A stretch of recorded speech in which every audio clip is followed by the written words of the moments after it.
आज media group से मैं हनी अग्रवाल लाया हूं आपके लिए आज के समाचार। मुरादाबाद थाना सिविल लाइंस क्षेत्र के पीटीसी ग्राउंड के सामने गांधी आश्रम पर अनिश्चित काल पर अपनी मांगों को लेकर बैठे रिटायर्ड कर्मचारी। आपको बता दें कि दरअसल मामला क्या है कि ये रिटायर्ड कर्मचारी 5 जनवरी से लगातार अनिश्चितकालीन धरने पर बैठे हुए हैं और उनका कहना है कि गांधी आश्रम मुरादाबाद से 185 कर्मचारी रिटायर्ड हो चुके हैं, जिनका हिसाब अभी तक नहीं किया गया, जिसमें से 30 रिटायर्ड कर्मचारी मर भी गए हैं, लेकिन उनका हिसाब भी आज तक नहीं किया गया है। बल्कि इतना नहीं, उनके जमा पैसे पर मिलने वाला ब्याज 7.5% से घटाकर 4.25% कर दिया गया है और साथ ही साथ प्रोविडेंट फंड का नाम बदलकर क्षेत्र पेश भी कर दिया गया है, ताकि वह जांच पड़ताल किए जाने के समय किसी भी अधिकारी के सामने ना आ पाए। जानकारी देते हुए रिटायर्ड कर्मचारी नंदलाल कुशवाहा ने बताया कि गांधी आश्रम के सचिव श्री रविशंकर शर्मा तथा श्री चंद्रशेखर राय और श्री योगेंद्र प्रताप सिंह ट्रस्टी ने प्रबंधक कमेटी के अधिक सदस्य अपना जमा धन ले चुके हैं, जो मंडल आयुक्त महोदय के निर्देश अनुसार 2016 में सिटी मजिस्ट्रेट श्री मुकेश कुमार जी द्वारा की गई जांच रिपोर्ट में सामने आ चुका है। रिटायर्ड कर्मचारी का यह भी आरोप है कि कार्रवाई न होने से यह लोग दूसरे की जमा रकम के साथ खिलवाड़ कर रहे हैं। इसलिए सभी रिटायर्ड कर्मचारी मांग करते हैं कि इन लोगों की दोबारा जांच कराई जाए, उन पर उचित से उचित कार्रवाई की जाए और सभी रिटायर्ड कर्मचारियों की परेशानियों को जल्द से जल्द सुना जाए और उनका हल निकाला जाए। पूर्ण रूप से जानकारी देते हुए संयोजक नंदलाल कुशवाहा ने बताया कि क्या नाम है आपका? नंदलाल कुशवाहा, संयोजक क्षेत्रीय श्री गांधी आश्रम मुरादाबाद सेवानिवृत्त कार्यकर्ता।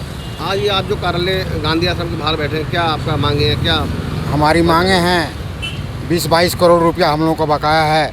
हर व्यक्ति का 3-4 लाख रुपया वेतन है और 3-4 लाख रुपया कम से कम ग्रेजुटी है और 7-8 लाख से लेकर के 15 लाख 16 लाख रुपया तक उनका जो प्राइवेट फंड का बकाया है। और प्रबंध तंत्र जो है बकाया वेतन और ग्रेजुटी या प्राइवेट फंड देना तो दूर, उस पर ब्याज 7.5% मिलता था, उसको घटाकर 4.25% कर दिया गया। उसके बाद प्राइवेट फंड का नाम बदल करके क्षेत्र पेशी कर दिया गया कि जांच पड़ताल में न आए। हम लोग 5 जनवरी 2022 से धरने पर बैठे हैं, कोई सुनवाई नहीं हो रहा है। मंडलायुक्त महोदय को सूचना दे दिया गया और जिलाधिकारी महोदय को सूचना दे दिया गया, वरिष्ठ पुलिस अधीक्षक महोदय को सूचना दिया और उत्तर प्रदेश सरकार के माननीय मुख्यमंत्री जी को भी हमने सूचना दिया, लेकिन आज तक कोई सुनवाई नहीं हुआ है। सर, श्रमायुक्त महोदय को सूचना दिया जाता है तो वो गांधी आश्रम के प्रबंध तंत्र के बीच में बैठ करके और उनकी बातों को, समस्या का निदान बता करके कि साहब ये ज़मीन बेचेंगे तो पैसा देंगे। हमने कहा साहब आप कार्रवाई तो करिए कि वो पैसा कब तक देंगे, हमारा पैसा इसीलिए थोड़ी कटा था कि ये ज़मीन बेचेंगे तो देंगे, हमारा पैसा कहाँ गया, इनसे आप जवाब तलब करिए। आप अधिकारी हैं, आपके कलम के पॉइंट में इतनी ताकत है कि आप कार्रवाई करेंगे तो क्यों नहीं मिलेगा। लेकिन वो इनकी समस्या बैठ करके घुल मिल करके प्रबंध तंत्र में इनकी ही बात को हम लोगों के सामने निस्तारीकरण में दे देते हैं। अब हम लोग बेरोजगार और भुखमरी के कगार पर पहुंच गए हैं। हम लोग जो धरने पर आज 1.5 महीने से बैठे हैं साहब, जब तक मांगे पूरी नहीं होगी तब तक हमारा धरना जारी रहेगा। आगे कार्यक्रम बदल भी सकते हैं, आमरण अनशन तक भी हम जा सकते हैं।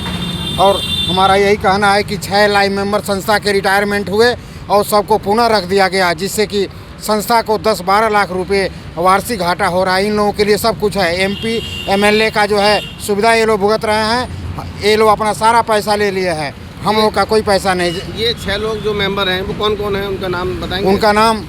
उनका नाम जो है जोगेंद्र प्रताप सिंह है जो ट्रस्टी हैं संस्था के, चंद्रशेखर राय हैं जो सचिव के समधी हैं और एक जो धनीराम मिश्रा हैं वो वरिष्ठ मेंबर हैं, वो भी पूर्व निवर्तमान जो है मंत्री रह चुके हैं संस्था के। उसके बाद राम आजाद वर्मा है, जोगेंद्र प्रताप सिंह हैं और सियाराम सिंह हैं। ये 6 लोग हुए जिनका 15-16 हज़ार रुपया वेतन बनता है। पूरा वेतन इनको दिया जाता है, दोबारा रख लिया। इनके लिए संस्था में धन की कोई कमी नहीं है।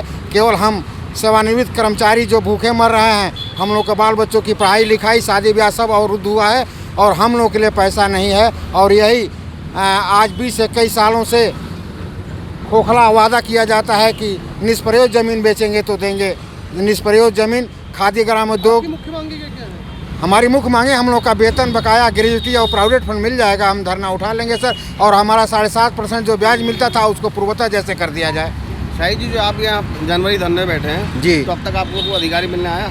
अभी तक तो कोई अधिकारी नहीं मिला। श्रम कार्यालय से वो आए थे, वो कह रहे थे साहब मुकदमा कर दीजिए। हमने कहा पैसा आप देंगे, पैसा मुकदमा करने का कौन देगा? ये संस्था का तो मंत्री अपना संस्था का पैसा खर्च कर देगा। हम कर्मचारी खाने को नहीं मिल रहा है रोटी और हम मुकदमा करने जाएं? आप कार्रवाई करिए, कार्रवाई से ये नहीं देते हैं तो आप आगे लिखिए पढ़िए।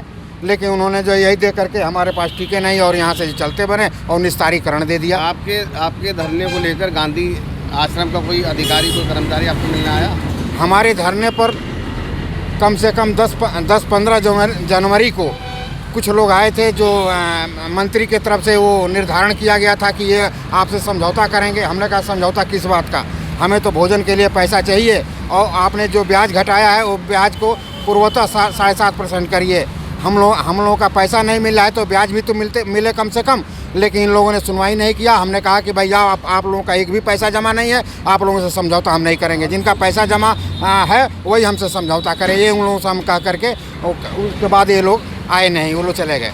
आपको लगभग यहाँ धरने पे 1.5 महीना हो गया जी। तो अब आगे की प्लानिंग क्या है आपकी? आगे प्लानिंग है कि कार्यकर्ता हमारे जो दवरिया बस्ती, गोरखपुर, बलिया, गाजीपुर, जौनपुर, ये चारों तरफ जो फैले हुए हैं उनको आमंत्रित करेंगे, सबको बुलाएंगे और उसके बाद से हम जो अगला प्रोग्राम करेंगे, भूख हड़ताल भी करेंगे, आमरण अनशन भी करेंगे, सभी करेंगे। आप आज समाचार पत्र की ओर से अपने जो गांधी आश्रम के अधिकारी कर्मचारी हैं, जो अन्य अधिकारी कर्मचारी हैं, उनके लिए क्या कहना चाहेंगे आप? हम तो यही कहना चाहेंगे कि आप हमारे मीडिया प्रभारी हैं, आप लोग जो भी उनको राय दीजिए, उन पर प्रेशर डालिए कि भाई इन गरीब लोगों का सेवानिवृत्त आपने वेतन देकर क्यों नहीं किया? उनका ग्रेजुटी 3 महीने से 6 महीने तक मिल जानी चाहिए, क्यों नहीं मिला? आपके द्वारा तो सब कुछ संभव है साहब। आप तो इनसे हमारी वेदना को कहिए। हमें उम्मीद है कि आप लोगों द्वारा व्यक्त की गई वेदना हमारे लिए फलदायक होगा, हमारी समस्याओं का निदान होगा। धन्यवाद। फिलहाल इस खबर में बस इतना ही। शहर और राज्य की हर बढ़िया खबर देखने के लिए बने रहिए आज मीडिया ग्रुप के साथ। धन्यवाद।